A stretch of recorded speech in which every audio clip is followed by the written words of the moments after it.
Continuar. Muchas gracias por recordarme, así soy yo, me olvido. Además, porque me emociona, me pongo a hablar y me olvido. ¿Sí? Muy bien. Entonces les decía, ¿sí? Entonces hay una carrera que ya se está creando en muchos lugares del mundo y probablemente la UNAM pronto la verá, que se llama Ingeniería Cuántica. ¿Sí? Que es la parte de las aplicaciones ya tecnológicas, lo que necesitan saber las y los ingenieros que vayan a trabajar a la industria de mecánica cuántica. ¿Sí? Entonces, pero al mismo tiempo que tenemos cada vez más y más herramientas para la manipulación, las imágenes con las que trabajamos de esto se vuelven más confusas, no más claras. ¿Sí? Por eso el menos entendemos. Pero como mi aproximación a esto es, bueno, hay que relajarse y estar con lo que hay. ¿Sí? En todos modos, todos sabemos usar el celular y no sé si alguno de los que estamos aquí sabe cómo funciona un celular, ¿no? Pero funciona. ¿Sí? Entonces, pues la mecánica, pero vale la pena reflexionar sobre eso que sí sabemos y sobre qué cosas tratamos de preguntarnos. Y hay cosas que, digamos, que en la comunidad de la física y de la física cuántica nos venimos preguntando ya desde hace casi un siglo y no conseguimos responder. ¿Sí? Entonces, por un lado, digamos, el lado que hace que la mecánica cuántica sea tan importante es que realmente en el siglo pasado la mecánica cuántica cambió la vida de la humanidad, ¿sí? En muchos sentidos. Y al mismo tiempo, ¿sí? Nos ha puesto nuevos desafíos respecto, bueno, ¿y esto de qué habla? Ya vivimos un poquito de eso cuando trabajamos relatividad especial y vimos la dificultad, como conceptos que aparentemente intuitivos, con los cuales ustedes habían venido trabajando desde hace mucho tiempo, por lo menos en los cursos de física, probablemente de secundaria, y a nivel intuitivo desde mucho antes, de toda la vida, como tiempo, masa, se transforman en conceptos técnicos que podemos manipular muy bien, pero que decir qué son se nos vuelve cada vez más difícil. ¿Sí? Y entonces, algunas cosas que me han gustado, fíjense, esto es de antes de que ustedes nacieran, ya con microscopios de fuerza atómica se han podido manipular átomos uno por uno sobre una superficie. ¿Sí? Aquí ven, esto es un sustrato de cobre ultralimpio y al vacío, sobre el cual se evaporan átomos de hierro. ¿Ustedes ven mi cursor? Sí, muy bien. Sí, Entonces, esos átomos de hierro caen por cualquier lado, pero entonces el microscopio tiene una punta muy, muy delgada que va mapeando la distribución de carga sobre la superficie, pero además cuando encuentra algo, digamos que encuentra digamos, esto que está mapeando son distribuciones de carga eléctrica que reconocemos a la hora de hacer el mapeo, la reconstrucción de la imagen electrónicamente y computacionalmente, uno dice, cada uno de estos bultitos, como redonditos, es un átomo. ¿Sí? Y uno de estos átomos, entonces cuando se lo reconoce, se invierte la polaridad, el átomo se pega a la punta se mueve, ¿sí? Pero se mueve en la escala de Armstrong, ¿sí? Que es el tamaño de los átomos, o sea, esto es 10 millonésimas de milímetro, ¿sí? Es decir, 10 a la menos 10 metros, ¿sí? Se lo mueve y se lo va acomodando, se lo va acomodando, se lo va acomodando a formar un círculo, ¿sí? Y entonces se ve que esta estructura granular del fondo es modificada por este círculo de átomos de hierro que está sobre los átomos de cobre. Pero además esto produce peculiaridades, no solamente están los átomos de cobre formando un círculo, sino que la distribución electrónica de los electrones exteriores del sustrato de cobre se acomoda también como haciendo onditas concéntricas, ¿sí? Entonces, cuando hablamos de que la dinámica cuántica a este nivel tiene una característica ondulatoria, acá la podemos visualizar a través de esta reconstrucción de cómo se distribuyen las cargas eléctricas sobre una superficie, ¿sí? Y estos montículos donde se concentran cargas eléctricas los reconocemos como átomos de hierro, ¿sí? Claro, no solo por esto, ¿no? Es decir, hay formas de caracterizar por la masa, por la carga, por las propiedades químicas, ¿sí? Por el espectro de emisión, que eso es hierro, ¿no? Además se sabe que es hierro porque la forma de hacerlo es poner un sustrato, se limpia muy bien y después se pone una fuente que está evaporando átomos de hierro. Entonces eso que se deposita acá es hierro, ¿sí? Entonces están estas formas circulares, estas formas como de estadio, ¿sí? Y esto, digamos, esta es tecnología que existe desde hace ya muchas décadas, ¿sí? Desde que antes que ustedes nacieran. Y se ha ido desarrollando cada vez más, ¿sí? Miren, esto, ¿sí? Acá es importante poder ver, ¿sí?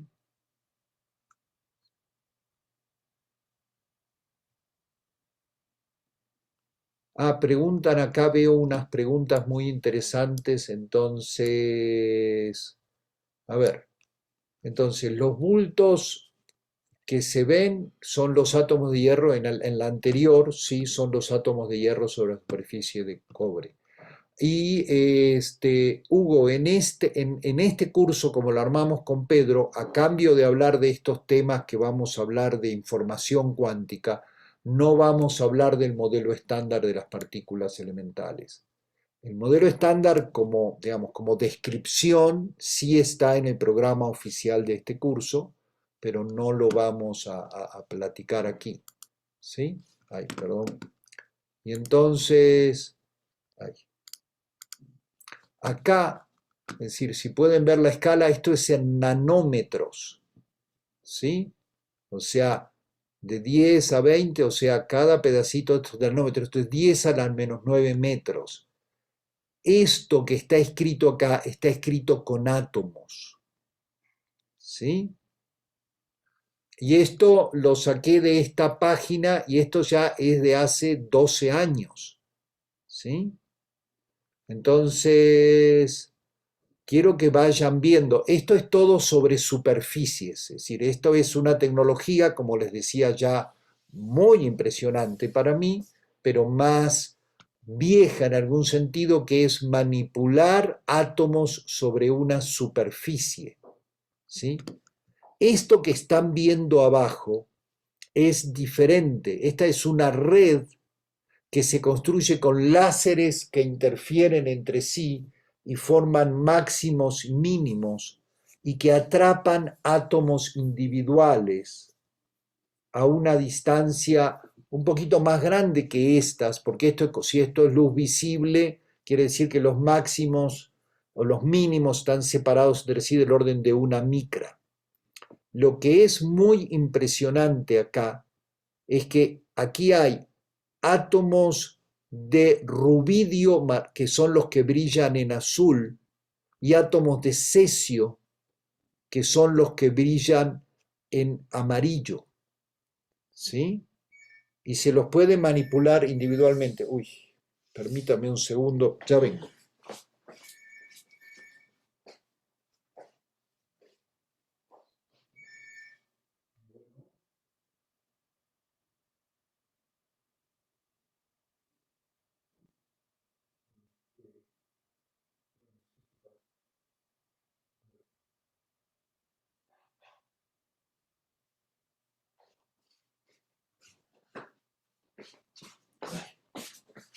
Perdonen, esta es la lata de dar clase desde la casa, estoy solo, entonces se complica.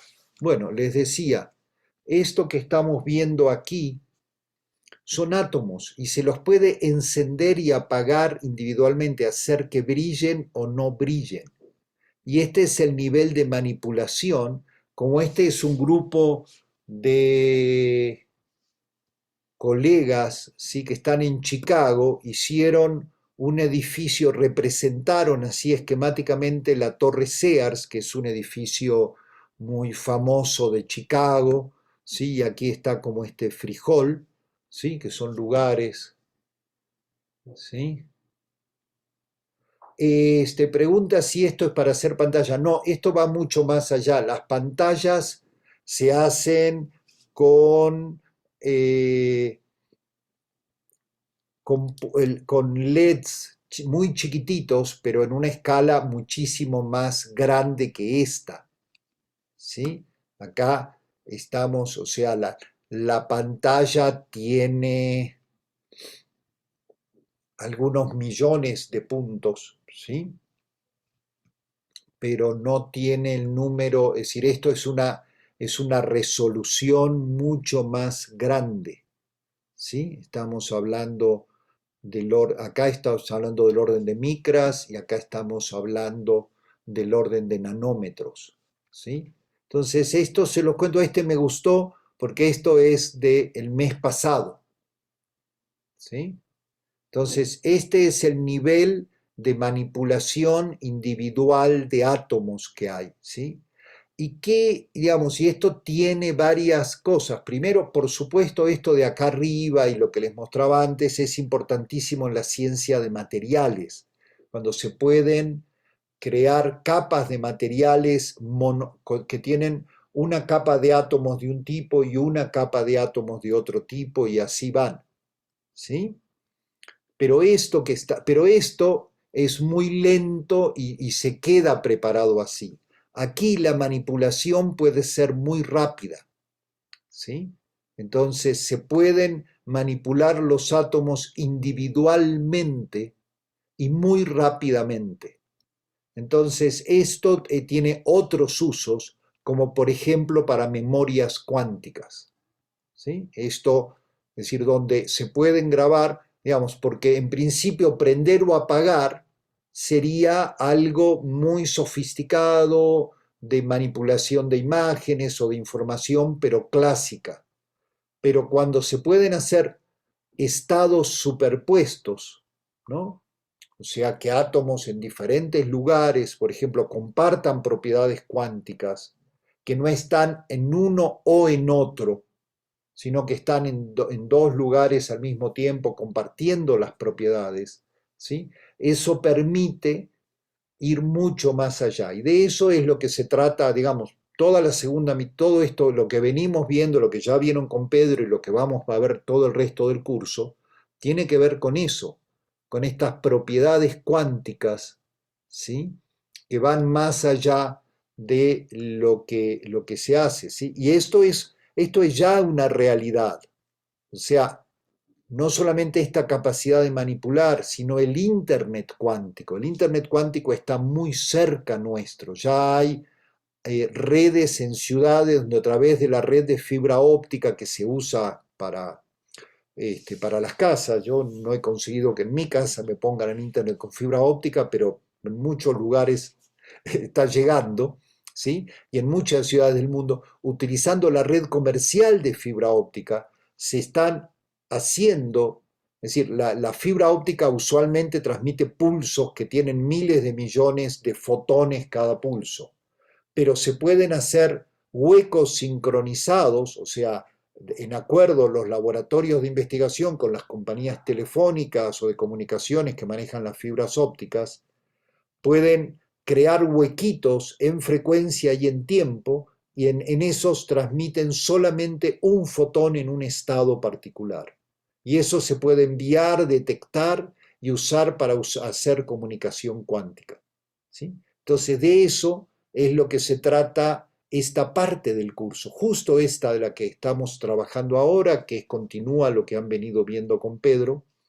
Se trata de eso, de cómo se hacen estas cosas, al menos al nivel descriptivo teórico más sencillo. Por supuesto, a la hora de hacerlo en serio en el laboratorio, hay un montón de aspectos técnicos que hay que manipular adicionalmente y que por suerte tenemos colegas en la UNAM y en otros lugares de México que manipulan los átomos, la luz con esta calidad y haciendo este tipo de cosas, ¿sí? Es decir, sí se puede. No vamos a ver los detalles en el curso, ustedes pueden profundizar en eso en su trabajo final, ¿sí? Con mucho gusto. Entonces aquí tienen muchos de los temas. Por ejemplo, este es algo que también, fíjense, este también es del 2006, pero me gusta mucho. Este lo conocen, este es el péndulo de Newton. Si quizás algunos de ustedes han tenido este juguetito en su casa o lo han visto. Si lo han visto, estas que se transmite el impulso de uno al otro. Bueno, aquí se hizo lo mismo, pero con átomos. ¿Sí? Y fíjense, la posición está en micras y los átomos se van juntando y separando. ¿Sí? Esto no es una animación, es una secuencia de fotos en el tiempo, en milisegundos. El tiempo fluye de arriba hacia abajo y se ve cómo hay unos átomos, digamos, y aquí el color muestra la densidad de materia en una región del espacio y se ve cómo se acercan, se alejan, se acercan, se alejan. ¿Sí? Entonces, todas estas son tecnologías cuánticas, estos son otros aspectos, ¿no? Esto ya tiene muy poquito que ver con, con la parte de átomos, esto es otro tema, eso, lo de altas energías, de lo que mencionaba un poquitito Hugo, ¿sí? Y algo que llegamos a mencionar muy de pasada en la clase, en la parte de relatividad especial. Esto son imágenes de cámaras de burbujas. Estas tienen en este momento solamente un fin didáctico, ya la detección realmente de trayectorias de partículas se hace con otras tecnologías que no requieren mirar y reconstruir visualmente, sino que son, por ejemplo, cámaras multialámbricas con alambres muy cercanos, horizontales y verticales que se van entrecruzando y que permiten registrar y reconstruir las trayectorias en la computadora directamente. Pero acá es O muy sea, bonito, sí, eso que estamos viendo son trayectorias de partículas. sí, y entonces aquí es bien interesante, ¿sí? Hay varias cosas que vale la pena mencionar. Primero, aquí imaginemos que las partículas están llegando desde la izquierda, por ejemplo acá, y hay un campo magnético que atraviesa la pantalla, perpendicular a la pantalla. Entonces, las partículas que son neutras se siguen de frente, pero las partículas cargadas giran por la fuerza de Lorentz. ¿Sí? ¿Se acuerdan que la fuerza de Lorentz en la parte magnética es la carga, la velocidad, momento, producto vectorial, el campo magnético? Entonces, si la velocidad es hacia de izquierda a derecha y el campo magnético está entrando a la pantalla, entonces una partícula con carga positiva, ¿sí? Si la velocidad es así, así, va a doblar hacia abajo y si tiene carga negativa va a doblar hacia arriba. ¿Sí? Ahora, esto es, en estas cámaras de burbujas, lo que pasa es que se hacen gotitas, o sea, las partículas cargadas van chocando con un vapor sobresaturado y van generando gotas o burbujitas que al ser iluminadas brillan. Pero entonces van perdiendo energía y como van perdiendo energía, las trayectorias son elípticas, no son circulares, porque a medida que la velocidad es menor, el radio se hace cada vez más pequeño. ¿Sí? Y entonces, por ejemplo, acá se ve que llegó una partícula neutra y creó un par muy energético que salen en direcciones opuestas, pero casi no se doblan. O sea, si van muy, muy rápido, no alcanzamos a ver la curvatura. ¿Sí? Y entonces, ahora, por otro lado, ustedes ya hablaron del principio de indeterminación. Y uno diría, bueno, pero acá yo puedo determinar la velocidad y la posición. ¿Sí? Y eso es cierto, pero el tamaño de estas gotas, ¿sí? Es a lo más de alguna fracción de milímetro. Esto es enorme comparado con un electrón o con un átomo. Entonces esto no viola el principio de indeterminación porque estas son trayectorias aproximadas, ¿sí? O sea, sí estamos viendo trayectorias, pero estamos viendo como, esto es como un tubo enorme comparado con la dimensión de los objetos que están viajando por ahí. ¿Mm? Entonces, sí es paradójico hablar de trayectorias en mecánica cuántica, encima estas son relativistas, ¿sí? Pero a primera aproximación se puede hacer, ¿sí? Porque el tamaño de estas líneas es muy, muy grueso comparado con la dimensión de los objetos que están viajando. ¿Mm? Yo tengo una duda. Perdón, tal vez me perdí un poco. ¿Cómo hacen que cómo hacen los primero que nada los antiprotones? O sea, A ver, depende, a ver, en general probablemente sean, por ejemplo, acá, imagínate que viene aquí un fotón que como es neutro no deja ninguna línea, y aquí hay algún núcleo atómico, ¿sí? Y, y hay una reacción y se produce digamos, gran parte de la energía se va a la creación de un par electrón-positrón. De esos hablamos un poquito en la parte de relatividad, ¿sí? Y entonces se crean en ese punto, literalmente esto que parece como una V horizontal, ¿sí? Aquí se están creando un par, ¿sí? Otras cosas pueden ser rayos cósmicos, por ejemplo, en los rayos cósmicos hay protones, pero también hay antiprotones. ¿Sí? Depende cuál sea la fuente, ¿no? Si estás en un acelerador o estás viendo rayos cósmicos, ¿sí? Pero el punto es, cuando vemos líneas que van para un lado y para el otro, ¿sí? Es que hay partículas cargadas positivas y negativas.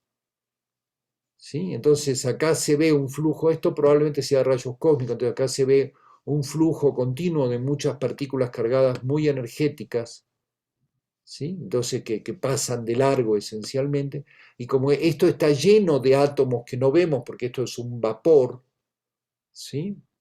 Entonces se producen muchas reacciones, ¿sí? Y acá se ven como estas espirales porque se van frenando. ¿Sí?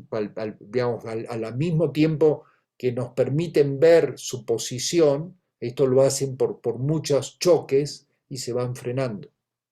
¿Sí? Entonces acá vemos, por ejemplo, esta trayectoria, cómo va haciendo una espiral hasta que se frena. Esto está tomado, digamos, yo me imagino algo así como en un cuarto oscuro está iluminado de lado y acá hay una cámara abierta, ¿sí? Que tiene, entonces esto a lo largo del tiempo se van guardando las trayectorias completas. ¿Sí? Pero les digo, esto es decir, no pretendo profundizar, porque además yo no me dedico a eso, es simplemente para decir que la antimateria es algo cotidiano en la comunidad de altas energías. ¿Sí? Bueno, hablamos un poquito, por ejemplo, de la tomografía por emisión de positrones, y los positrones son los antielectrones. ¿Sí? Y eso es una tecnología que está presente en muchos hospitales en México, no es algo exótico. ¿Sí? Entonces, a ver, todo mi punto acá no es tanto entrar en detalle, sino comentar cuántas cosas la tecnología, la técnica y la mecánica cuántica, en parte aquí junto con la relatividad especial, nos han permitido accesar y manipular un montón de materiales, objetos, sistemas microscópicos, ¿sí? Que nos eran desconocidos hasta hace un siglo. ¿Sí? Entonces esta es la parte de la linda propaganda de la mecánica cuántica, es decir, así de, wow, qué impresión, cuántas cosas se pueden hacer con, y bueno, que podemos manipular, que pueden los colegas experimentales o los tecnólogos o los ingenieros manipular en el laboratorio y en muchos sistemas, en las pantallas de computadora, en muchos lados, que tienen una descripción bastante buena usando la mecánica cuántica. ¿Sí? Entonces, estos son los logros de la mecánica cuántica. ¿Sí? Entonces, hasta ahí vamos. Y ahí termino mi parte de, wow, qué impresión, cuánto nos sirve la mecánica cuántica, ¿sí? Y empiezo la parte de, ajá, pero ¿y cómo hablamos de eso que las cuentas? O sea, esto que ustedes vivieron con Pedro es cómo se usa la mecánica cuántica, ¿no? La mecánica cuántica, en realidad, como todas las herramientas de la física, son herramientas para calcular, ¿sí? Yo tengo un problema, si lo acoto muy bien, elijo dentro de las posibles descripciones, que suele haber varias, cuál me viene bien, por qué la puedo resolver, porque es apropiada para ese problema, el sistema es abierto, es cerrado, ¿sí? Las escalas de tiempo, las dimensiones, muchas cosas, y entonces tomo alguna de la enorme, digamos, portafolio de herramientas de la física, en nuestro caso, que estamos trabajando en física, elijo algunas de las ecuaciones y las trato de usar. Y si funcionan, sigo para adelante, y si no, regreso y digo, ah, no, no, tengo que ir a buscar alguna otra porque esta no me está funcionando tan bien, comparado con lo que estoy viendo, lo que estoy midiendo. ¿Sí? Entonces, mucho de lo que estuvieron haciendo con Pedro es eso, entrenarse en usar el paquete de herramientas. Y lo vamos, digamos, eso es la licenciatura en física, ¿sí?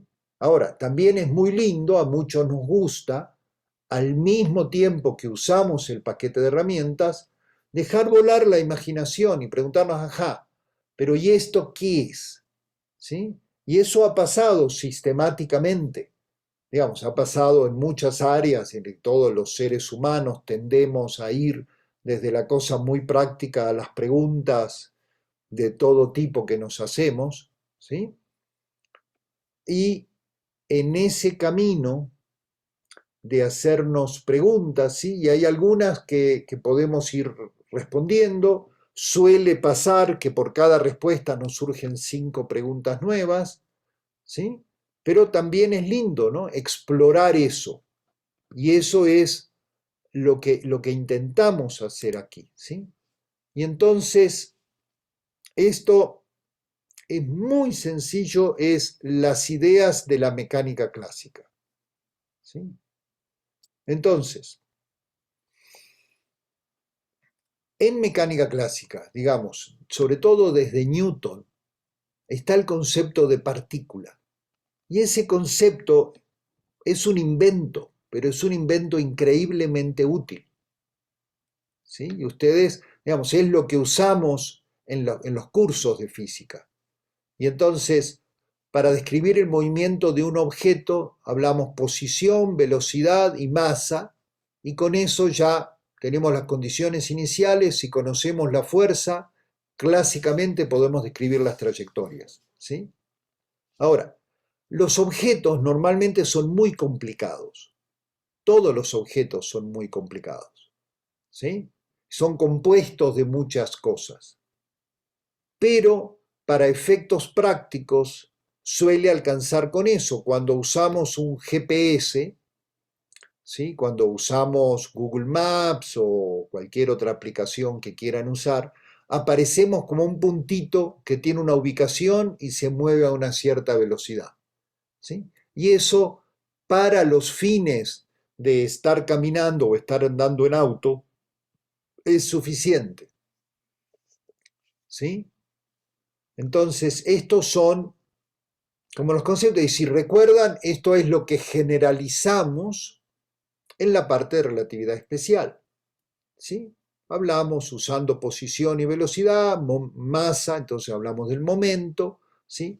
Y en la parte de relatividad especial, nosotros ya no llegamos a hablar de fuerzas, pero ustedes han hablado ampliamente de fuerzas en su curso de mecánica clásica y de y también de electromagnetismo y también en la parte de fenómenos colectivos, ¿sí? Una de las características de las partículas es que tienen trayectorias que llegan a un lugar. Cada gotita llega a un punto específico, ¿sí? Digamos, podemos describir la trayectoria de cada partícula, ¿sí?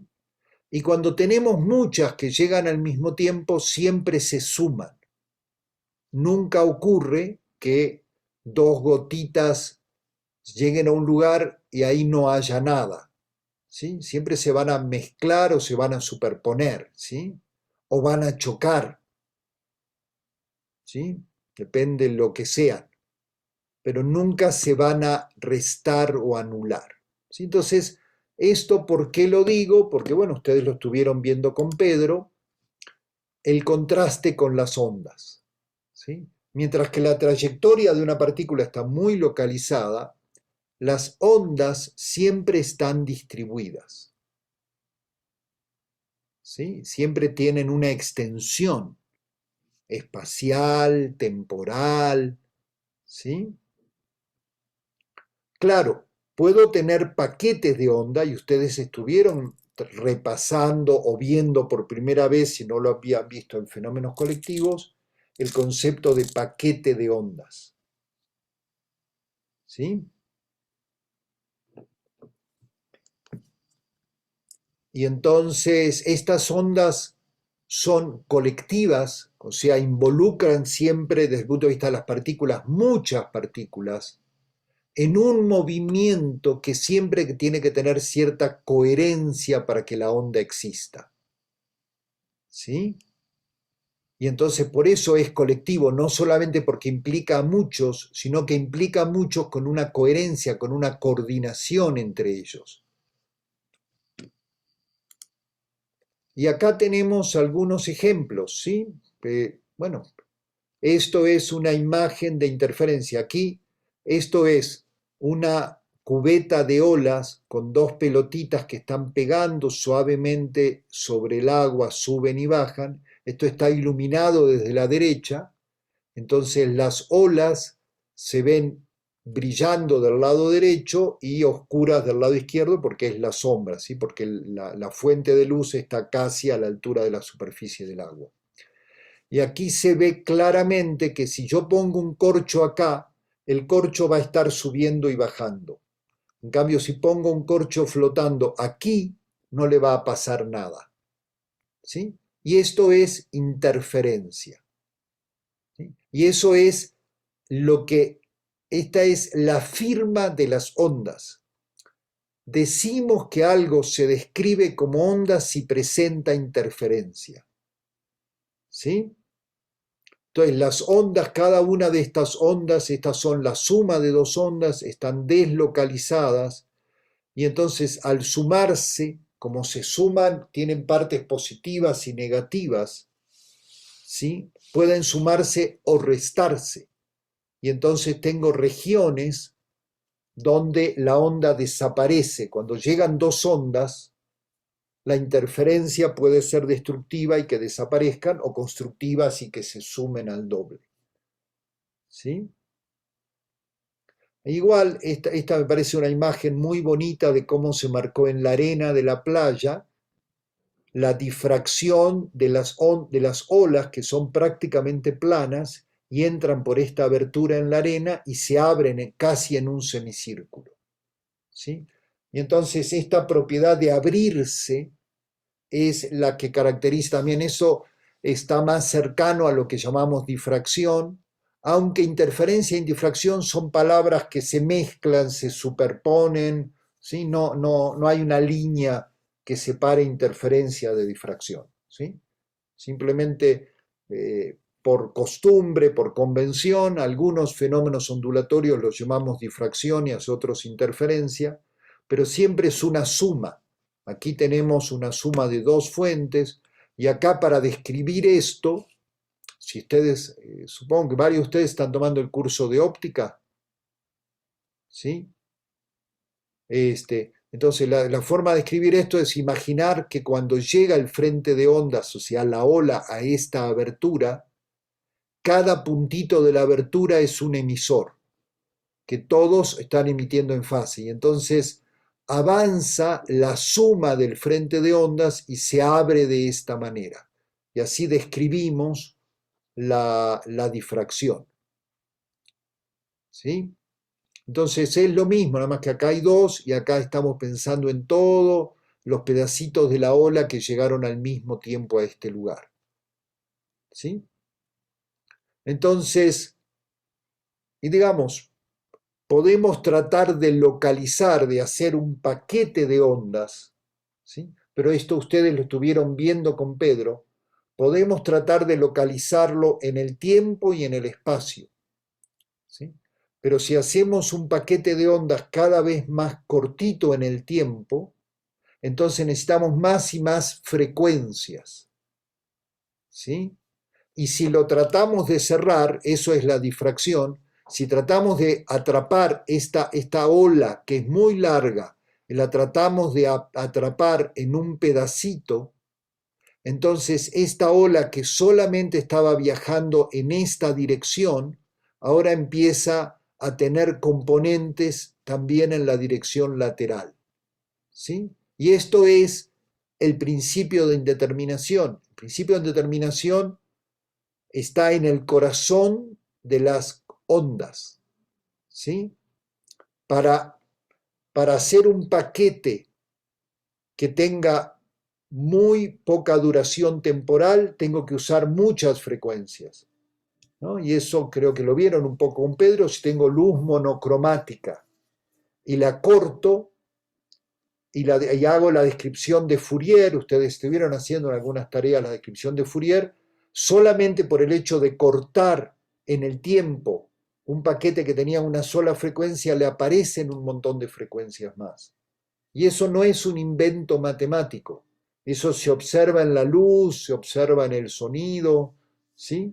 Esa es una buena descripción de lo que pasa con estos fenómenos ondulatorios, ¿sí? Y al mismo tiempo, si a esto que está tan extendido lo forzamos a entrar por una región pequeña, justamente la, el, la dirección, el momento, ¿sí? La componente de dirección de la onda, que el frente de ondas que venía avanzando para acá, se distribuye, se dispersa, ¿sí? Entonces, esto lo podemos ver como una onda que está muy, muy distribuida. El delta X es muy grande y el delta P sub X, el delta K, la dirección de la onda, es prácticamente una delta. Avanza en esta dirección, ¿sí? Y ahora, de esto que está muy extendido, al entrar a este lugar se ve obligado a reducirse y entonces automáticamente las direcciones se abren, la distribución en direcciones, ¿sí? De la onda se abre, ¿sí? Y esto, ¿por qué me detengo tanto a insistir que esto en las características de la onda? Porque justamente esto es lo que está en el corazón de los fenómenos cuánticos, de que muestran al mismo tiempo propiedades de partícula y propiedades de onda, ¿sí? Ustedes hablaron con Pedro del experimento de las dos rendijas, ¿sí? Que, ¿no? Llega los electrones a una pantalla como partículas, pero tienen un patrón de interferencia, ¿sí? Entonces son las dos cosas. Ahora,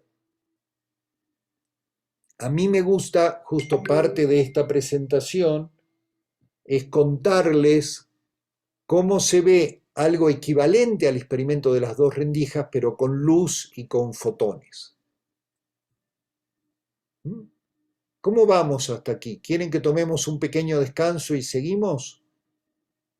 ¿O vienen bien? Díganme. ¿Paramos un poquito? ¿O vienen, o están cansadas, cansados ahora o seguimos? Pues no sé si unos 5 minutos o como Bueno, los está, demás vean. ¿sí? Bueno, está muy bien. Entonces son 10:51, 10:55 por ahí. Seguimos. ¿Sí? Muy bien.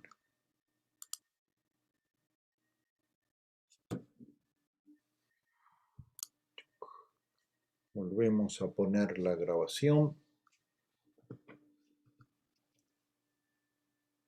¿Pudieron respirar un poquito? Tomar un poquito de agua. Muy bien. Entonces, voy a volver a compartir pantalla. Bueno, entonces déjenme contarles esta parte de la luz que me gusta mucho. Esto que ven acá es una imagen de un divisor de haz. ¿Alguno de ustedes ha visto un divisor de haz en su curso de óptica o en un laboratorio de óptica? ¿No? Pues las imágenes, pero nunca de verdad. Porque todavía no han podido volver a pisar la facultad y pisar el laboratorio de óptica. Así es. ¿No? Bueno, quizás se rumoreaba que al final del semestre quizás se pudiera y si no ya para el otro. Sí, porque sí, para los experimentos de óptica se necesita el equipo que está en los laboratorios de óptica. Eso no es tan como para hacerlos en la casa. Bueno, aquí la idea es, la luz llega desde la derecha y hay una parte que se sigue y una parte que se refleja. ¿Sí? Digamos, uno lo podría hacer con un espejo que tenga atrás espolvoreada partículas de plata y que un poquito deje pasar y otro refleje, pero ese es un aparato bastante tosco. Este es mucho más sutil, ¿sí? Y para una longitud de onda dada, esto depende, digamos, esto tiene una separación aquí muy pequeña con un material transparente con un índice de refracción diferente al del material del cristal. Y entonces el efecto que se usa aquí se llama reflexión total interna frustrada. ¿Sí están tomando cursos de óptica? ¿Sí? Y hablaron de la reflexión total interna. Sí. Sí. ¿Sí? Y de la reflexión total interna frustrada. Eso no. Sí. Algunos sí, otros no. Es que justamente cuando la luz llega al borde viene de un sistema, viene al interior de un sistema que tiene un índice de refracción y pasa a otro menor con cierto ángulo, se refleja y en principio totalmente, pero en realidad parte de la luz pasa al otro lado, pero la intensidad decae exponencialmente. Pero si antes de que termine de pasar uno le acerca de vuelta otro medio con el mismo índice de reflexión original, ahí la luz como que agarra de vuelta vuelo y se sigue de frente. Y hay una parte que pasa, ¿sí? Y eso se llama, es un efecto de vuelta totalmente ondulatorio y se llama, que tiene que ver con que la onda, es decir, si la luz fuera una pelotita y la reflexión total interna simplemente rebotaría, pero como es una onda, penetra algunas longitudes de onda hacia el otro lado. ¿Sí? Y entonces, si dentro de esa región se pone otro material, que es lo que está pasando aquí, la luz viene de acá, llega a la región intermedia, esto es de unas poquitas longitudes de onda, y entonces hay una parte del haz que se reconstruye y sigue de frente. ¿Sí? ¿Cuánto pasa? Depende de los índices de refracción, de la longitud de onda de la luz incidente y del tamaño de esta abertura. ¿Sí? Entonces, esto está, cuando es un divisor de haz, está fabricado para que a una cierta frecuencia, en este caso amarillo, del orden de 500 Armstrong, esencialmente 50% se siga de frente y 50% rebote. ¿Sí? Me ha tocado trabajar, bueno, en realidad me ha tocado colaborar con colegas y que estudiantes míos trabajen con estas cosas y hemos visto que esto es más o menos 1%. ¿Sí? Es bastante bueno. O sea, esto depende de la temperatura, depende de un montón de cosas, pero más o menos 1% esto sale 50-50. ¿Sí? Y entonces acá lo interesante es, ahora esto es con un haz de luz. Si yo mando un pulso de luz y tengo dos detectores a la misma distancia del lugar, entonces mando el pulso se divide en dos, uno viene para acá y uno viene para acá, y voy a ver que el detector tiene perfecta correlación. ¿Sí? ¿Está bien? Entonces, esto es una propiedad, simplemente se divide en dos. ¿Sí? Ahora, ¿qué pasa? Es decir, puedo tener un pulso láser, ¿no? Como un puntero láser de esos que probablemente tienen en un llavero que venden a la salida del metro, ¿sí? Si lo mando, y acá tengo dos detectores de luz, en el laboratorio de óptica hay muchos detectores de luz, se detecta cada vez que aprieto, se detecta el pulso con la mitad de intensidad de cada lado, ¿no? Ahora, ¿qué pasa si pongo acá un material absorbente? Pues la intensidad de cada pulso, la intensidad del pulso se va a ir disminuyendo, ¿sí? Y entonces voy a tener que tener detectores cada vez más sensibles para ver la intensidad, para ver estos dos pulsos, ¿sí?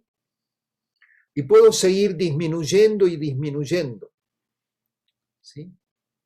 Hasta que llega un punto en que la intensidad es tan pequeña que pasa algo que es imposible de explicar clásicamente, pero que ustedes ya han platicado con Pedro, que es que en un momento la intensidad de la luz es tan pequeña que en cada paquete la cantidad de energía es h por la frecuencia, donde h es la constante de Planck. ¿Sí? Y cuando se llega, eso es mucha absorción, ¿eh? O sea, de un pulso láser hay que atenuarlo como 10 órdenes de magnitud, o sea, algo, bueno, que está ligeramente por abajo del límite que puede ver el ojo humano. Y entonces, en ese momento, la luz deja de activar los dos detectores y solo activa uno. ¿Sí? Y este tipo de experimentos que se hace regularmente en el laboratorio de óptica cuántica en la Facultad de Ciencias se llama el experimento que, que demuestra la existencia del fotón. ¿Sí? Mucho más que el efecto fotoeléctrico, el efecto Compton y la radiación de cuerpo negro. ¿Sí? Porque ahí se usa el concepto de fotón porque es una descripción muy, digamos, relativamente sencilla, sobre todo para el efecto fotoeléctrico, no para la radiación de cuerpo negro. ¿Sí? Pero ahí se usa el concepto de fotón. ¿Sí? Pero acá se lo está viendo, es como ver la granularidad, ¿no? Igual que cuando vemos la materia, vemos un objeto y decimos, esto es muy lisito, parece una superficie continua. Sin embargo, si la miramos con un microscopio de altísima resolución, vemos, como les mostraban las imágenes de principio, la granularidad que tiene que ver con las moléculas o con los átomos. ¿Sí? Y esto es un concepto que a ustedes les han contado de toda la vida, que es parte de la cultura ya. Entonces todos aceptamos que la materia no es infinitamente continua, sino que en una cierta escala está formada por moléculas y átomos. ¿Sí? Ahora, la luz le pasa lo mismo. También tiene una granularidad en la intensidad de la energía. Sí, exactamente esto es lo que estamos diciendo, Hugo.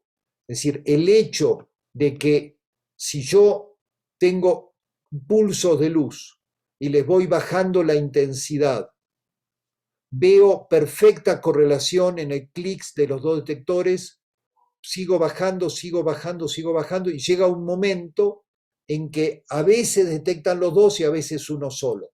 ¿Por qué a veces detectan los dos? Porque todavía a veces tengo suficiente energía para que se creen dos fotones y se pueden dividir. Pero si sigo atenuando todavía más, la probabilidad de que se creen dos fotones se hace cada vez más y más chiquita, y la mayor parte del tiempo solamente tengo energía para que se cree un fotón, y ese fotón va a poder, o sea, entonces ese paquete de luz solamente va a poder activar uno de los detectores, este o este, pero nunca los dos al mismo tiempo.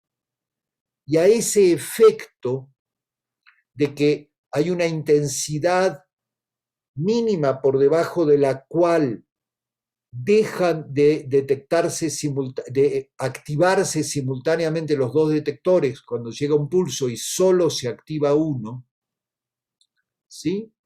Es el primero que nos da claramente la noción de que ahí, entonces, eso que dispara un solo detector y no dos, es porque ya es indivisible. ¿Sí? Porque esto es literalmente, esto se llama un divisor de haz de luz.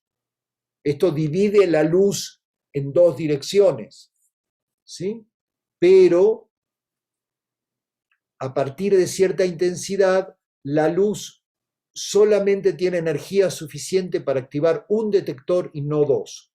Entonces, en la jerga decimos se localiza, le hago así la señal de entre comillas, ¿sí? Como si fuera una partícula en el momento de ser detectado. ¿Sí? Y esto es otra forma de contar lo mismo que platicaron con Pedro del divisor de haz. ¿Sí? Pero a mí me gusta mucho esto porque no necesito superponer mucho. Tengo dos trayectorias bien definidas, ¿sí? Una para arriba y una para el costado, con dos detectores, ¿sí? Y acá ven el simbolito de los kets que ya estuvieron usando con Pedro, ¿sí? Entonces, uno dice, bueno, perfecto, tengo paquetes, hasta ahí vamos bien. Tengo paquetes y llega un momento en que son indivisibles y solo un detector se activa. Y entonces, a mí siempre me ha parecido que la primera explicación, la más tentadora, es pensar, bueno, entonces yo puedo pensar que en realidad acá están viniendo, digamos, cuando ya tengo tan atenuado este haz, lo que vienen son como pelotitas de luz y algunas rebotan y otras se siguen de frente. ¿Sí? O sea, esta particularidad, cuando tengo muchas, y entonces uno diría, bueno, la interferencia es un efecto de cuando tengo muchas, pero cuando tengo una sola pelotita de luz, entre comillas, un fotón, ¿sí? Entonces este objeto o pasa o se sigue de frente, pero no las dos cosas. Lo que vemos es que eso no puede ser la explicación. ¿Sí? No lo vemos acá, necesitamos algo más para poder ver que eso no es la explicación. ¿Sí? Y la explicación, para poder ver eso, usamos un interferómetro. Esto se llama un interferómetro de Mach-Zehnder. ¿Alguna vez han visto un interferómetro en su vida? No. No. Yo sí, en la prepa. En la prepa, wow, ¿en qué prepa fuiste? Iba en CCH Naucalpan. Ah, muy bien, y ahí tenían interferómetros. Ajá, en el CIADIN. Ah, qué bueno. Sí, el Ciladín es este lugar donde van los estudiantes que tienen ganas de ver algo más de lo que vieron en el curso. ¿Cierto? Sí. Qué bueno, Andrés, que te metiste. Y también Julio fue al Instituto de Física. ¿Y cómo fue, Julio, que fuiste al Instituto de Física? En un Puertas Abiertas, cuando ganó el premio Nobel de Física de las pinzas ópticas, hicieron una demostración y montaron el interferómetro también. Ah, muy bien. Entonces, aquí para el interferómetro tenemos el dibujito esquemático y acá se ve la foto de la mesa óptica que ya requiere bastantes más elementos. Pero esencialmente que vemos acá un láser, un colimador, ¿sí? Bueno, y acá tenemos un divisor de haz, que es lo que se representa acá. ¿Sí? Y aquí, bueno, estos deben ser polarizadores para luego manipular, si se quiere, la luz. Entonces, estos por el momento, o no, o que pueden cerrar o no un camino. Eso va a ser muy útil también. O sea, estos son unas pupilas que puedo dejar abiertas o cerrar. Si se cierran, no pasa la luz. ¿Sí? Acá o acá. ¿Está bien? Entonces viene el divisor de haz y las pupilas están abiertas, viene la luz por acá y viene la luz por acá y tengo dos espejos. ¿Sí? Y entonces, como tengo los espejos, la luz se vuelven a juntar en este segundo divisor de haz. Pero ahora tengo una parte de la luz que viene por aquí y una parte de la luz que viene por acá, y esto funciona como dos haces. El hecho de que sea el mismo haz que se dividió hace que la luz esté muy coherente, ¿no? Que las fases sean muy coherentes, porque es el mismo pulso de luz que se dividió en dos y se volvió a juntar. Y entonces, cuando se junta de vuelta y se proyecta en la pantalla, se ven estos patrones de interferencia, por eso se llama un interferómetro. ¿Sí? ¿Por qué? Porque estoy viendo, digamos, ¿se acuerdan? Con las olitas en el agua tenía dos pelotitas que se movían al mismo tiempo y con la misma frecuencia. Ahora lo que tengo acá es la luz que se abre y se vuelve a juntar. Pero entonces, en la pantalla hay regiones donde la luz que viene de un lado tiene un máximo y del otro lado un mínimo, y entonces se cancela y se ve negro. Estas imágenes de abajo me las dio Enrique López del Laboratorio de Óptica de la Facultad de Ciencias. Él hizo el interferómetro con luz roja y sacó las fotos. ¿Sí? Y entonces acá se ve, y de hecho es interesante también que en las dos pantallas, donde hay negro en un lado, es brillante del otro y viceversa.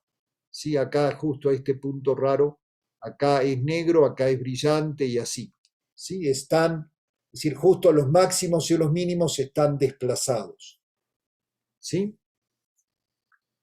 ¿Y qué pasa si cierro uno de estos obturadores? O sea, acá pongo lente plana, pero esencialmente estoy pensando, pongo un cartón acá, tapo esto, ¿sí? Cierro este canal. Entonces, ¿qué pasa? Bueno, entonces la mitad de la luz que vino para acá se quedó ahí y no llega hasta este. ¿Sí? Y entonces ahora el haz de luz este tiene la mitad de la intensidad, llega acá, se divide en dos, pero ese haz de luz simplemente llegó y se dividió en dos. Entonces veo la forma del haz láser iluminando la pantalla con un cuarto de la intensidad, porque la mitad de la intensidad se quedó acá, no pasó, y la otra mitad se dividió en dos acá, y ahora tengo un cuarto en cada una de las pantallas, y lo que veo es esto. Ah, perdón, Entonces, perdón, me, Fernando. me confundí entre el caso de el A y el B. ¿Cuál era la diferencia entre esos dos casos? A y B, no, A y B es una pantalla y la otra pantalla. Ah, ok. ¿Sí? O sea, estos dos son lo mismo, tengo interferencia en las dos pantallas. ¿Sí? Y Vale, acá sí. estoy viendo en las dos pantallas. ¿Sí? Muy bien. Acá varios se acuerdan, Hugo, Emanuel, se acuerdan de que lo vieron, en esos tiempos en que se podía pisar a la ciudad universitaria, que esperamos que pronto vuelva. ¿Sí? Muy bien. Entonces, esto es cómo se ve en las dos pantallas el patrón de interferencia. Y esto es cómo se ve en las dos pantallas cuando cerré uno de los caminos, cerré este camino. Entonces acá esta luz ya no siguió acá, se quedó aquí, la otra vino por acá, la mitad se dividió en un cuarto, pero no le pasó nada más que eso. Es la misma imagen del frente de onda, que es más o menos circular, ¿sí? Con una distribución de intensidad más o menos gaussiana, o sea, más intenso al centro, menos intensidad se va difuminando hacia los bordes, ¿sí? Y esto es lo que se ve. Entonces, esto es muy importante. Si la luz viaja por un solo camino, el patrón de interferencia desaparece, ¿sí? La luz tiene que estar viajando por los dos caminos para poder ver el patrón de interferencia. ¿Sí? Ahora, en vez de usar una luz láser, puedo poner una fuente de fotones individuales. Estos hay en la Facultad de Ciencias, en el Laboratorio de Óptica Cuántica, en el Laboratorio de Óptica Avanzada, creo que se llama, en el Laboratorio de Óptica Cuántica de Ciencias Nucleares, en el Instituto de Física hay. Es decir, no es muy caro ni muy complicado tener fuentes de fotones individuales. Esencialmente se ilumina con un láser un material que se llama birrefringente, y esto deja pasar gran parte del haz, pero a los costados genera fotones individuales. Entonces el haz principal se atenúa y se generan fotones individuales, ¿sí? Simplemente con un láser y un cristal de ciertas características, ¿sí? No es difícil tener fuentes de fotones individuales. También se puede hacer con el mismo láser poniendo aquí unos absorbedores muy poderosos, ¿sí? Que dejen pasar muy poquitita luz. También para muchos efectos prácticos funciona igual. ¿Está bien?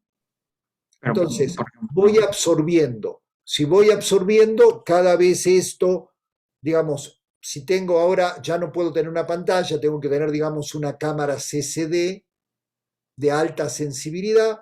Cuanto más absorbo, más tiempo voy a tardar para ver el patrón de interferencia. ¿Sí?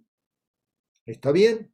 Porque simplemente es cuestión de tiempo. Si tengo una cámara CCD, va a ir llegando la luz, pero más tenue, y entonces para llegar a tener estos brillos voy a necesitar más tiempo. ¿Sí? Lo que antes conseguía con un pulsito nada más, ahora necesito más tiempo para que se acumule. ¿Sí?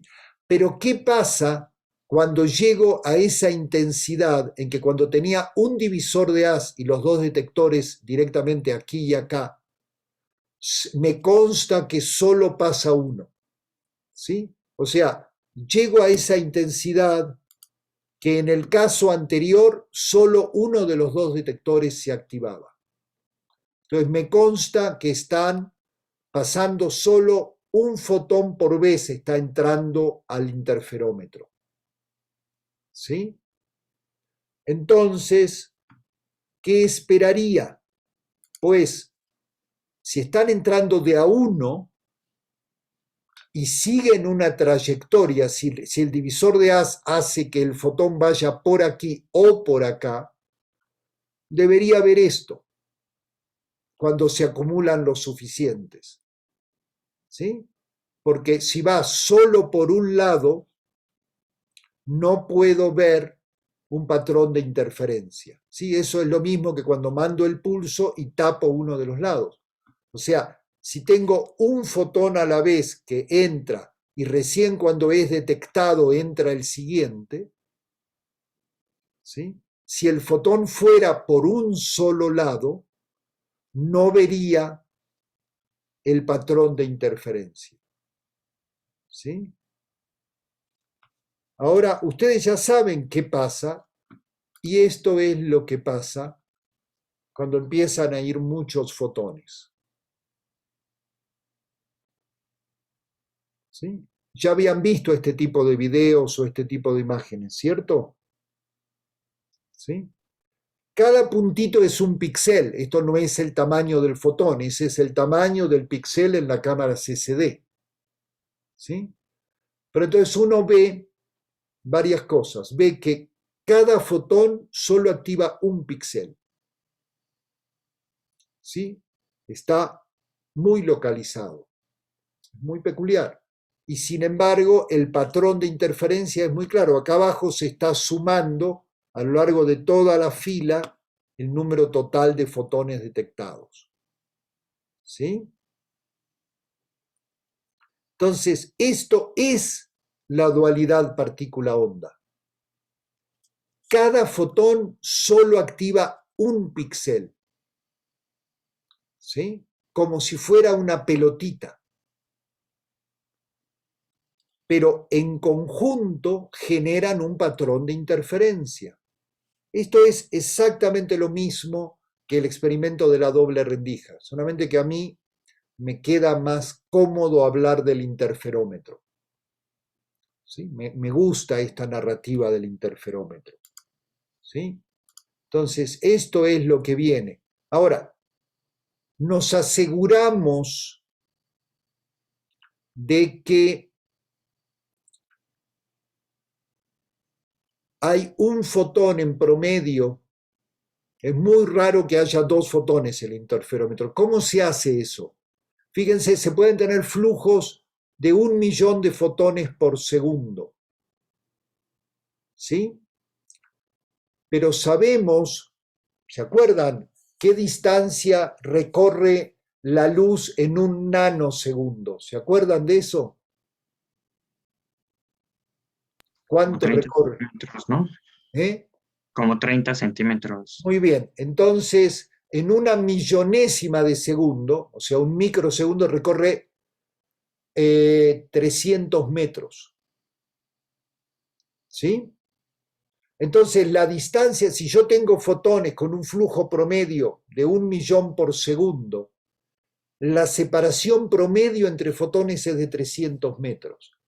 Entonces, si el interferómetro mide medio metro a lo más, es muy, muy poco probable que haya dos fotones al mismo tiempo en el interferómetro.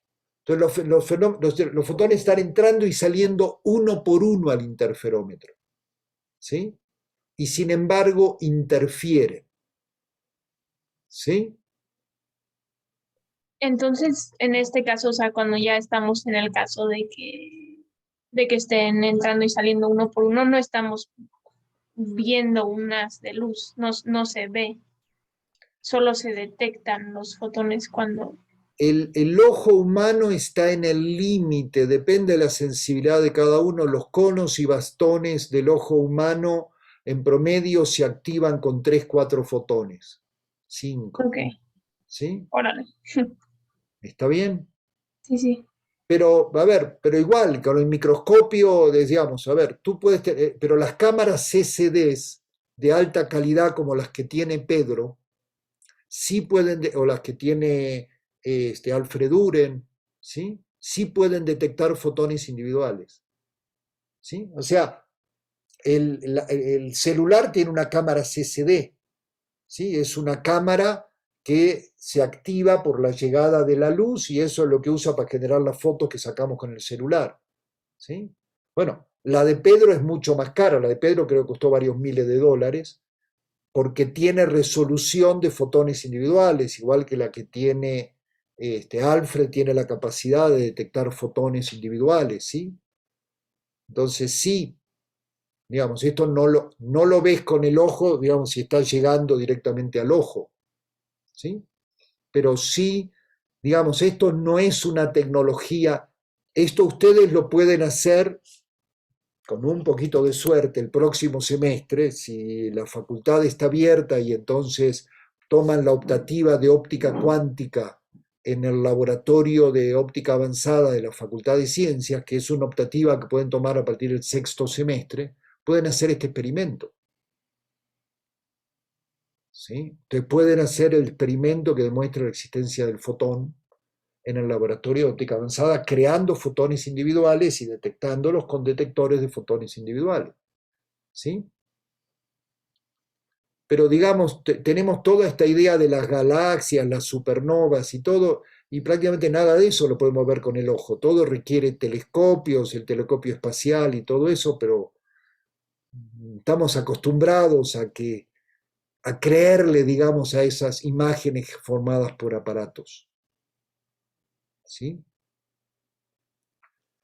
Entonces, esto es el corazón de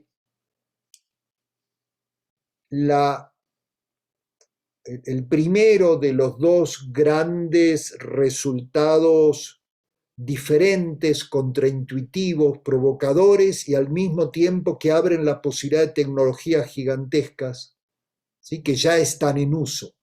¿Sí? Entonces, yo puedo saber, fíjense, qué pasa, y eso es muy bonito, ¿no? Es decir, por ejemplo, uno puede poner polarizadores acá en este lugar.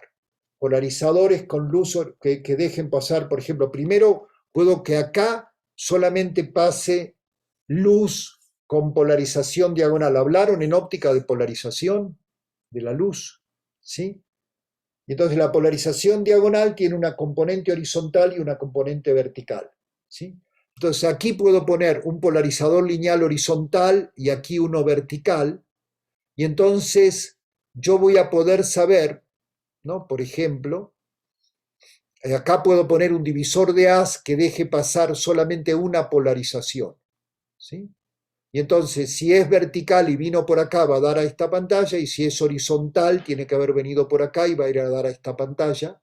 Y voy a ver esto en cada pantalla. O sea, yo sé perfectamente por qué lado fue cada fotón y no hay interferencia.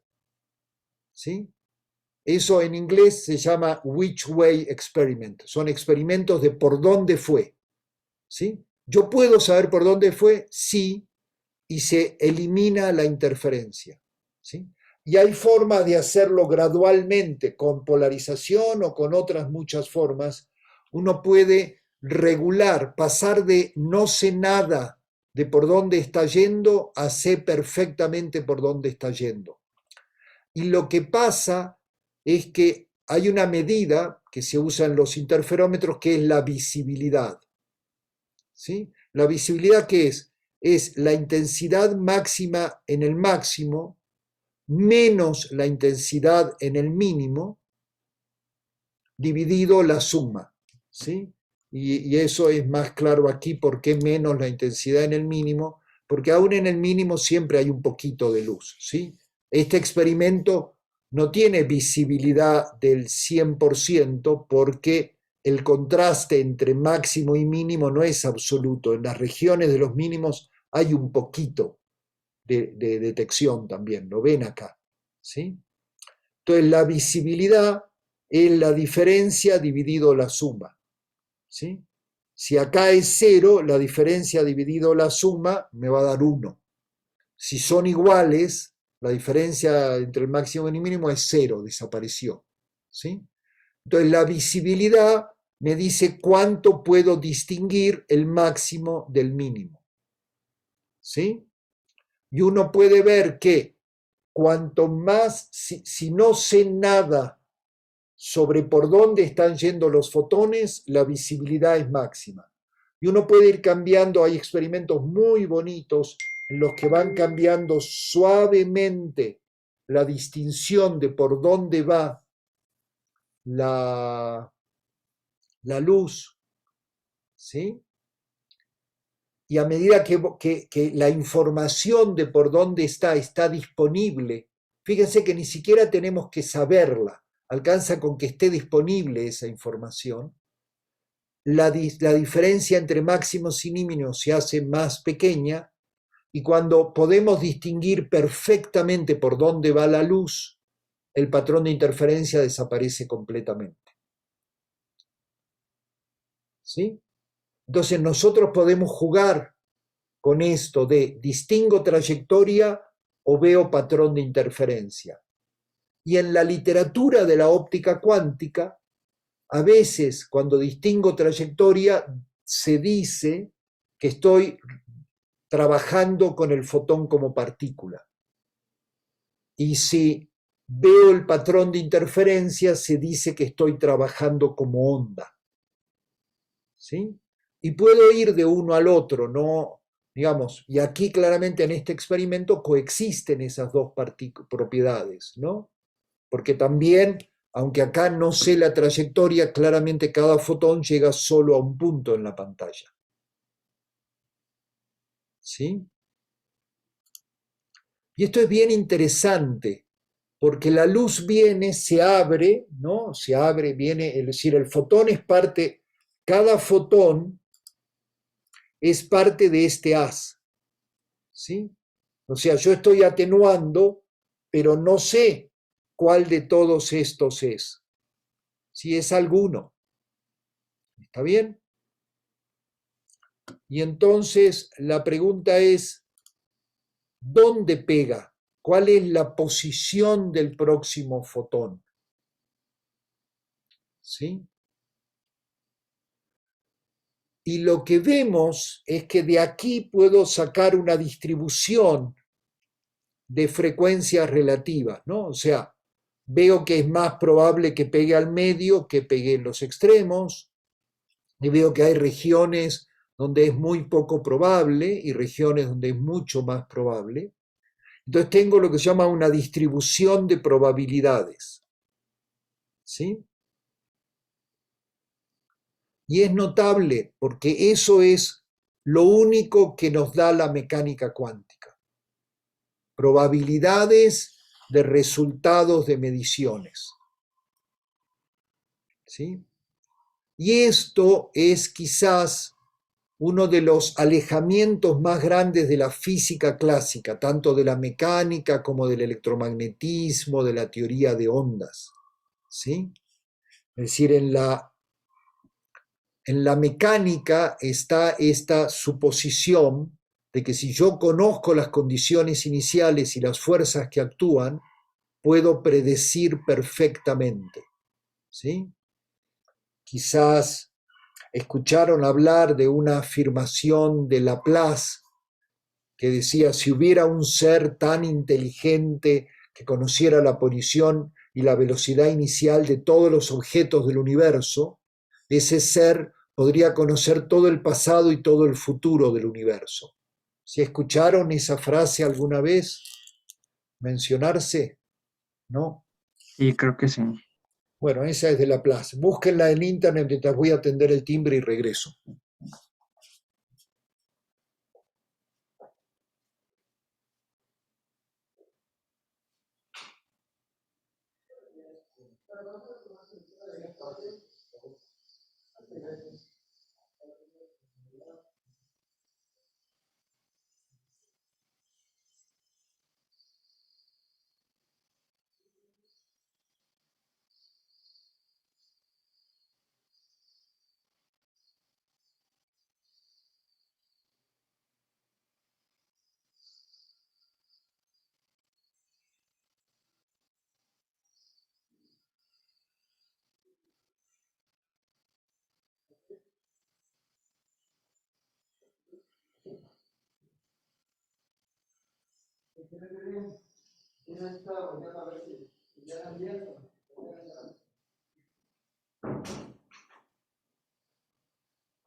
Ya estoy de regreso.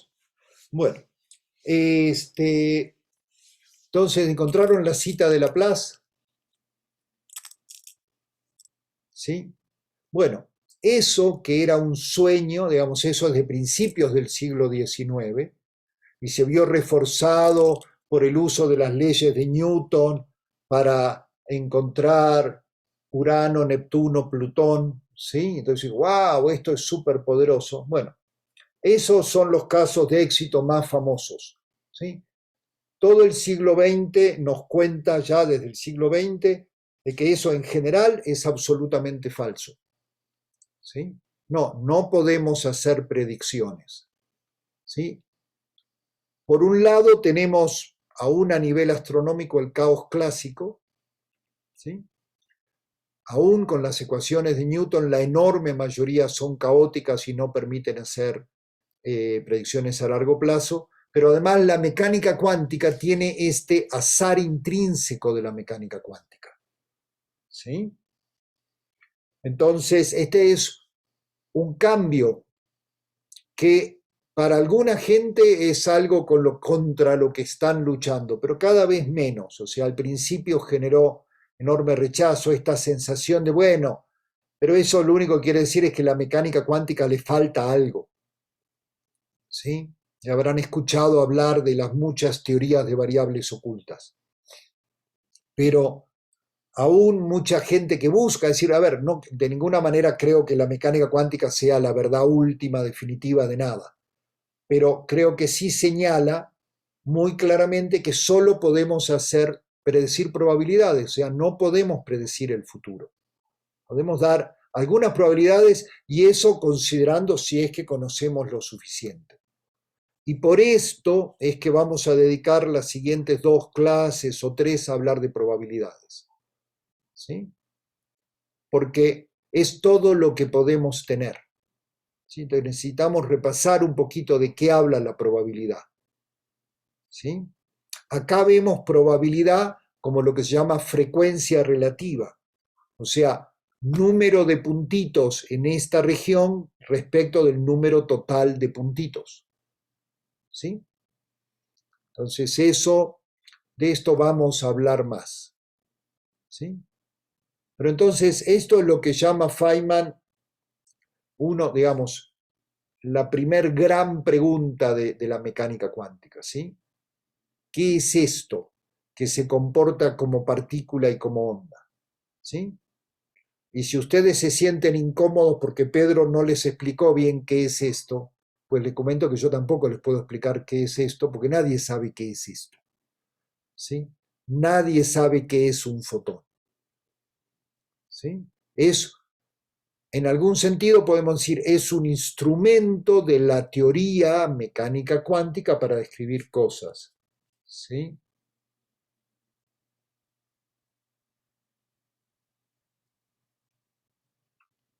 Sí, bueno, se ha hablado de las propiedades cuánticas en el cerebro, en general en biología. Hay muchas, ya desde Schrödinger tiene un libro muy bonito de los años 50 del siglo pasado que se llama ¿Qué es la vida?, donde especulan, bueno, muchos otros, sobre efectos cuánticos en los seres vivos, pero, digamos, más allá de lo obvio, ¿no? Uno dice, bueno, es que la descripción de las moléculas y los átomos es en términos de la física cuántica. Pero la pregunta es si hay efectos de interferencia, si hay efectos, por ejemplo, de enredamiento cuántico en los organismos biológicos, y en realidad hay muy poquitito de eso, ¿sí? Porque para poder observar estos efectos en forma intensa se necesitan, por lo menos en el laboratorio, sistemas aislados. ¿Sí? Y entonces es muy poquito lo que es decir, en una célula la interacción es muy grande. En una célula está a temperatura ambiente, en un medio con agua, entonces no es nada fácil. Es decir, muy rápidamente se produce lo que se llama decoherencia, que es que un sistema interactúa muy fuertemente con todos los otros. ¿Sí? Y para poder ver esto, por ejemplo, acá los fotones son maravillosos porque acá, veamos, realmente viajando en el aire es muy, muy poquitito lo que les pasa, casi nada, y entonces se pueden muy ver estos efectos. Y todo eso que les mostraba de átomos, se requiere vacío, se requiere condiciones muy especiales para poder ver efectos cuánticos en sistemas, ¿sí? Y entonces, digamos, hay muy poquito. En fotosíntesis, la fotosíntesis es mucho más eficiente que las celdas solares que podemos construir actualmente. Y entonces hay una investigación muy activa para tratar de copiar lo que se pueda de la fotosíntesis en las celdas solares. Y ahí hay efectos colectivos, que hay toda una discusión, pero Hugo, si quieres platicar con Roberto León del Instituto de Ciencias Nucleares, él en su doctorado estuvo mirando, digamos, dentro de muchas cosas, Roberto es muy bueno en muchas cosas de física cuántica aplicada, y él estuvo mirando efectos colectivos en fotosíntesis, trabajando en el Instituto de Ciencias Fotónicas de Barcelona, pero no hay mucho.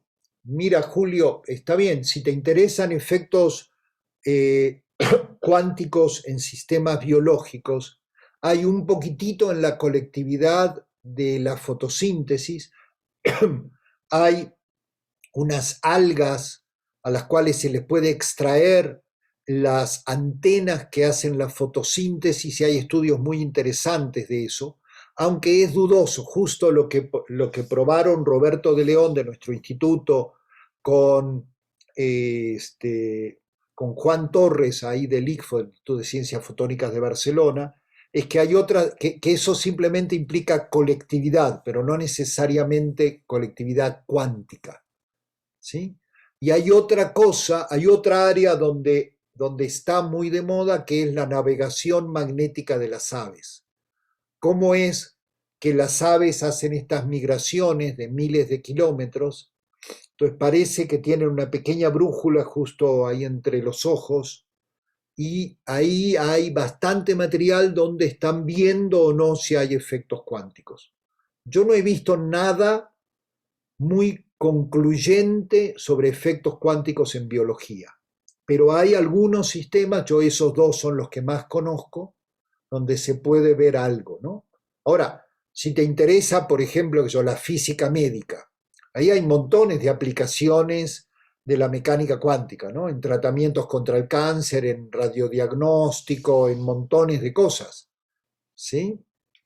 Pero, digamos, donde se usan herramientas, ¿sí? La radiación, la creación de positrones, la absorción, la penetración en los tejidos, ¿sí? Es decir, hay mucho que se puede hacer, pero que requiere aspectos de mecánica cuántica para describirlo, pero no tiene que ver con estas cosas de interferencia y mucho menos de enredamiento cuántico, que son los fenómenos más intrínsecamente cuánticos, digamos, ¿sí? Es decir, una cosa es requerir la mecánica cuántica para describir procesos. Digamos, hay toda un área de química cuántica, ¿sí? Ya desde hace como 80 años, ¿sí? Y hay colegas que hacen química teórica, que es química cuántica, ¿sí? Es la ecuación de Schrödinger aplicada a moléculas o a reacciones, ¿sí?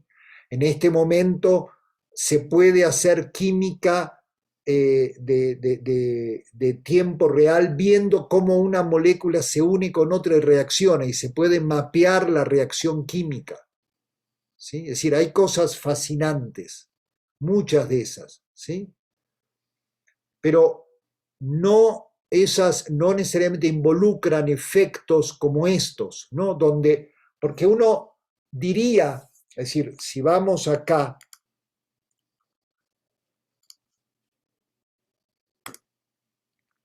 para poder explicar que se ve el patrón de interferencia con un solo fotón, podemos aplicar diferentes cosas. Una es, sabemos que el fotón entró y fotón fue detectado en alguno de estos detectores o alguna de estas pantallas, y no podemos decir nada de lo que pasó en el medio. Esa es una aproximación muy minimalista, ¿sí? No puedo decir nada. Nada, yo solo sé cuando genero algo que sé que está entrando un fotón, y solo sé que lo detecto. Y de lo que pasó en el medio, no sé qué es, ¿no? Ahora, si intento decir algo, tendría que decir que el fotón como onda viaja por los dos caminos, porque si no, no puedo explicar la interferencia. Pero como partícula es detectado solo en uno de los detectores, ¿sí? Entonces, si quieren ponerle más palabras, lo cual es opcional y tentativo, uno podría decir, es que el fotón viaja adentro del interferómetro como onda, pero interactúa con el detector como partícula, ¿sí? ¿Por qué como partícula? Porque tiene energía para ser depositada solo en un solo detector. Nunca se activan los dos detectores a la vez, ¿sí? Eso sigue estando presente. Pero cuando acumulo el patrón de interferencia, todos los píxeles activados en las dos pantallas, veo los dos. Dice, ¿podría explicar cómo se relaciona el nivel de visibilidad con el modelo? Pues, a ver, depende a qué nivel. De eso también podría ser un tema de investigación, ¿eh? O sea, ahora que ustedes tienen que tentativamente para el jueves presentar el título y un resumen de 5 renglones y algunas referencias de su proyecto de investigación. Todo esto que estamos hablando y muchas otras cosas que han hablado con Pedro, que han visto en los canales o en el internet o en el YouTube o donde sea, son temas válidos, mientras tengan algo que ver con el curso, son temas válidos de su proyecto de investigación. ¿Sí? No, yo me refería a que usted había dicho en algún momento de la clase que dependiendo del nivel de visibilidad se estaba observando el fotón como partícula o como onda, y no me había quedado claro esa parte. Sí. No. Lo que yo estaba diciendo, perdón, a ver, voy a repetirlo entonces a ver si funciona. O por lo menos lo que intento decir es que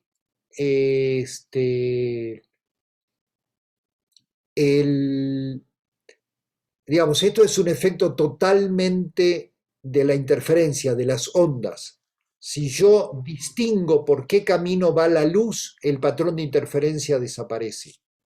Y yo lo puedo hacer con luz, ¿sí? Puedo poner polarización y que la polarización me diga por dónde va la luz, ¿no? Hay divisores de haz que no solo dividen la intensidad, sino que los separan en polarización. Mandan polarización por un lado y polarización por el otro, ¿sí? Y entonces desaparece la interferencia, simplemente porque los estados, los campos eléctricos que describen la onda electromagnética son perpendiculares y ahora su producto escalar es cero y ya no hay interferencia, ¿sí? Y si lo hago con fotones, eso sigue pasando. Pero puedo poner acá unos polarizadores, o sea, si yo meto acá y digo acá solo va polarización horizontal y acá solo va polarización vertical, existe total información sobre por dónde va cada parte de la luz, ¿sí? Aunque estén viajando al mismo tiempo, si son fotones cada fotón, y no hay patrón de interferencia. Pero ahora yo puedo dividir acá en eso, pero ahora puedo hacer que estos polarizadores tengan polarización diagonal, la misma polarización diagonal, ¿sí? Entonces, solamente va a pasar parte de la luz porque un horizontal o vertical tiene siempre una componente diagonal, ¿sí? Entonces, ahora, a partir de acá y de acá, o sea, a partir de aquí y de acá, ya los dos tienen la misma polarización. Y vuelve a aparecer el patrón de interferencia. Y eso se llama borrado, ¿sí? Y lo puedo hacer con fotones, y cuando lo hago con fotones se llama borrado cuántico.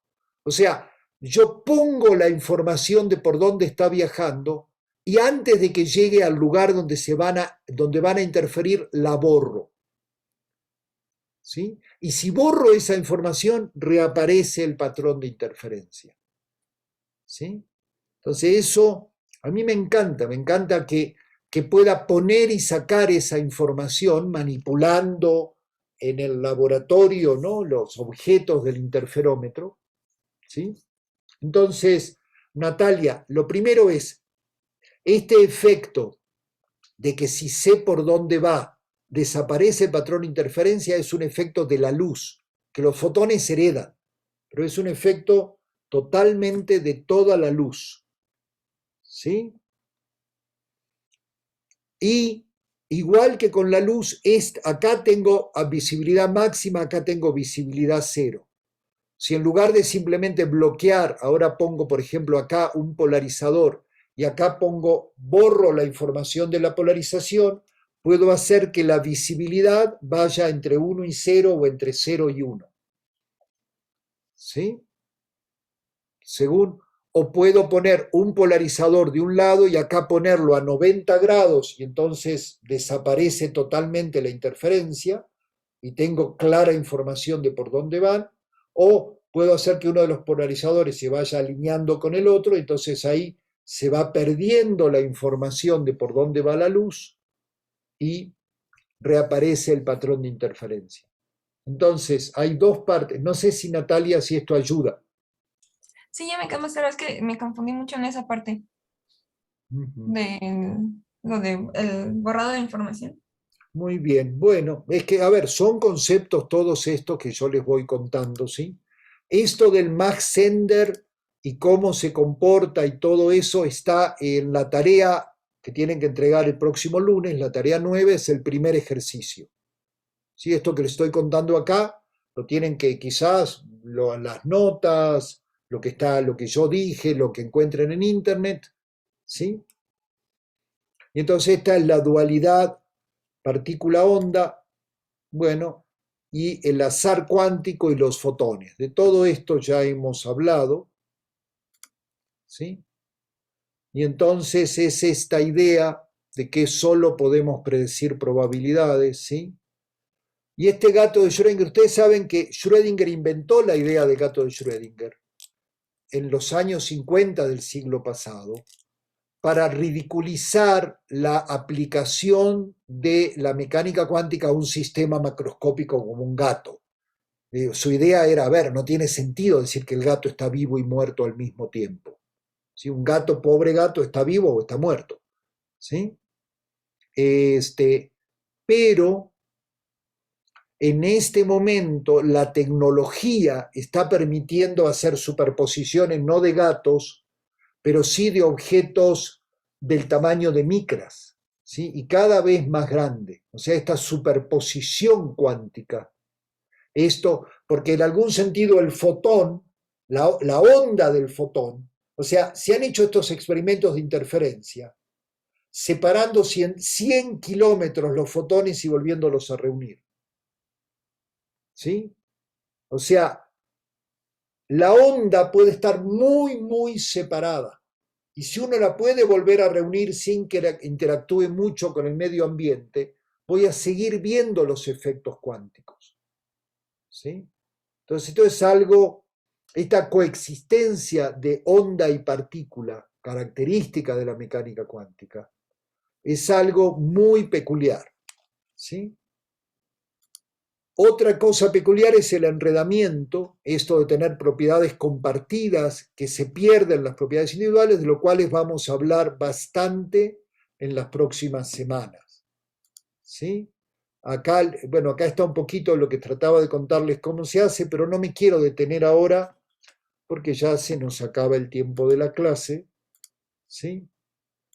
Entonces, ya volveremos a eso, pero ¿conocen este cuadro de Magritte? ¿Lo habían visto? ¿Sí? Abajo dice en francés, esto no es una pipa. ¿Sí? ¿Por qué creen que Magritte nos muestra este dibujo y dice que esto no es una pipa? Porque Especulen. es el dibujo de una pipa y no una pipa. Es una representación. Perfecto. Esa es una posibilidad. ¿Sí? Entonces, digamos, tiene toda una conexión de estas cosas Magritte y hay muchas interpretaciones posibles. A mí me gusta mucho esto, ¿no? Es decir, no confundir la imagen de la pipa, el dibujo de la pipa con la pipa. ¿Sí? Y tampoco confundir la ecuación de Schrödinger o la mecánica cuántica con el mundo real. ¿Sí? Es decir, una cosa son las cositas que los físicos podemos decir, que da lugar a unas tecnologías impresionantes. ¿Sí? ¿Está bien? Pero tan impresionantes como este hermoso dibujo de la pipa. Se ve tridimensional, pero eso no es la pipa. ¿Sí? No la puedo agarrar, no le puedo poner tabaco y encenderla. ¿Está bien? Y la ecuación de Schrödinger, la mecánica cuántica, la física cuántica, la óptica cuántica, no son lo que pasa en el laboratorio. A lo más se parecen tanto como este dibujo a una pipa. ¿Sí? Entonces, tendemos a decir, ¿sí? Esto representa el fotón, esto es el electrón, ¿sí? Esta psi es el electrón. Esa psi es tanto el electrón como esto es una pipa. ¿Sí? Entonces, tenemos herramientas poderosas, útiles, interesantes, y tenemos un mundo que es infinitamente más rico y más interesante de lo que podemos describir. ¿Sí? Hay una frase, yo no soy nada experto en Shakespeare, pero hay una frase en Hamlet que dice a su amigo, le dice, hay muchas más cosas en el cielo y en la tierra de las que caben en tu filosofía. ¿Sí? Y yo creo que es muy lindo eso, sobre todo para mantenernos humildes. ¿Sí? Tenemos unas tecnologías preciosas, unas teorías que funcionan bastante bien, ¿sí? Y no entendemos nada. Y creo que el no entendemos nada a mí me sirve, ¿no? Es decir, para mantenernos humildes y para saber que sí, no podemos, digamos, es muy difícil predecir los efectos de largo plazo y tenemos que ser cuidadosos porque, por ejemplo, si no, destruimos el planeta. ¿Sí? Y no es metafórico, como ustedes saben, lo estamos destruyendo. ¿Sí? Y esta es otra imagen. ¿Conocen la anécdota, la historia asociada a esta? Julia sí, los demás la conocen. Sí. ¿Sí? Entonces, hay algunos no. Bueno, entonces las cuento brevemente. Cuentan, esta es una leyenda de la India, un rey muy bueno, en un lugar donde hay muchos elefantes, y un grupo de ciegos que va a ver al rey y le pide si por favor ellos nunca han sabido lo que es un elefante, si pueden saber qué es. Entonces el rey, que es un buen tipo, le dice sí, a sus ayudantes que lleven con el elefante más manso y que se pasen ahí el tiempo que quieran. Entonces van y uno dice, ya entiendo, esto es como una columna, y el otro dice, no, es como una serpiente, no, parece una montaña, como una alfombra, como una manguera, ¿sí? Entonces, esto es como una primera aproximación a nosotros tratando de entender ese mundo con el que interactuamos. Pero encima, si tratamos de que sea partícula, ya no es onda, y si tratamos de que sea onda, no es partícula, o sea, aquí se supone que está esta visión de afuera que sí sabe lo que es un elefante. ¿Sí? Y yo conozco colegas que se consideran muy realistas y muy ateos, pero están convencidos de que aunque ellos no sepan, algo sabe lo que es, cómo es ese elefante, ¿sí? Y muchos en la filosofía de la ciencia dicen, eso es la creencia en la visión de Dios. En la visión de Dios en la que creen los científicos ateos, ¿no? Es decir, yo no sé, pero alguien sabe y yo lo puedo descubrir, ¿sí? Pero dice, bueno, si yo no estoy afuera diciendo estos pobres cieguitos, yo sí puedo ver y sé lo que es un elefante, ¿sí?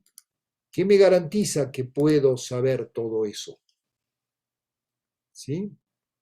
Y hasta donde yo sé, nada me lo garantiza.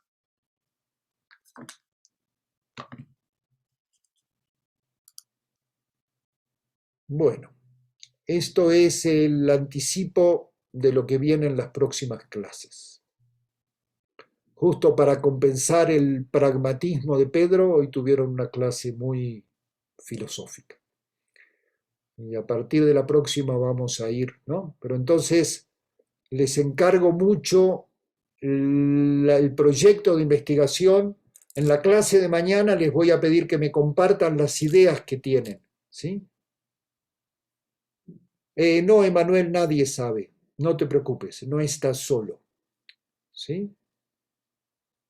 Sí, vamos a saber más cuántica. Cuando terminen el curso van a saber más cuántica, ¿sí? Eso seguro. Muy bien, entonces vayan avanzando y mañana ya vamos a clases más aterrizadas. ¿Sí? Gracias, Junue, por el corazoncito. Bueno, nos vemos mañana. Hasta luego. Vale, gracias. Hasta luego, buen día.